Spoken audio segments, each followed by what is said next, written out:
राधे राधे। जरा ध्यान से सुनिए, क्योंकि आज जो बात बताने जा रहा हूं वह बहुत कम लोगों को पता होती है। भक्तों, हमारे घर के मंदिर में रोज एक ऐसी चीज बनती है जिसे हम अक्सर बेकार समझकर फेंक देते हैं, लेकिन वही चीज अगर समझ के साथ संभाल ली जाए तो वह हमारे जीवन की दिशा भी बदल सकती है। भक्तों, मैं बात कर रहा हूं अगरबत्ती की राख की।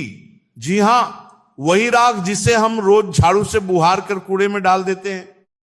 लेकिन भक्तों, शास्त्रों में इसे साधारण राख नहीं कहा गया, इसे भस्म कहा गया है, और भस्म का संबंध सीधे भगवान शिव से माना गया है।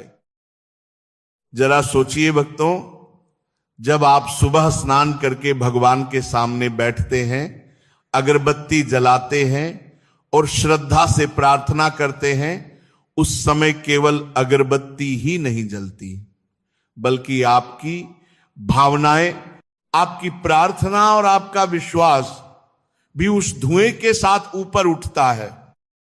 और जब वह अगरबत्ती पूरी जल जाती है, तब नीचे जो बचता है वह केवल राख नहीं होती, बल्कि उस पूजा की ऊर्जा और पवित्रता का प्रतीक होती है।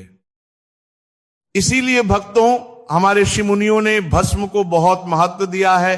साधु संत अपने शरीर पर भस्म लगाते हैं क्योंकि वे जानते हैं कि यह केवल धूल नहीं बल्कि शुद्धि और सुरक्षा का प्रतीक है।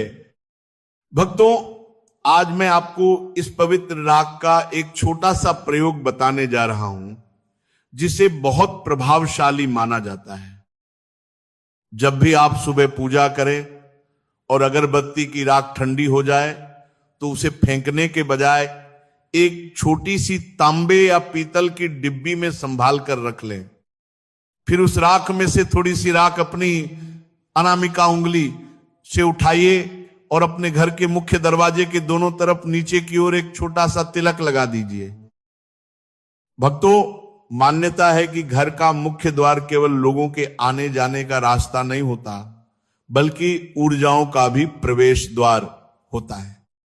जब वहां ये पवित्र भस्म लगाई जाती है तो वह घर के लिए एक अदृश्य सुरक्षा कवच की तरह काम करती है, सकारात्मक ऊर्जा को अंदर आने देती है और नकारात्मकता को बाहर ही रोक देती है।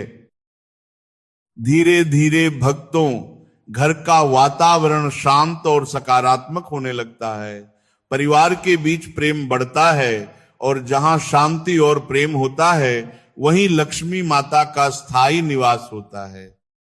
इसीलिए भक्तों, आज के बाद अगरबत्ती की राख को कभी भी बेकार समझकर मत फेंकिए, उसे सम्मान के साथ संभालिए, क्योंकि कई बार जिसे हम साधारण समझते हैं वही हमारे जीवन का सबसे बड़ा रहस्य होता है। माता लक्ष्मी की कृपा आप सब पर बनी रहे।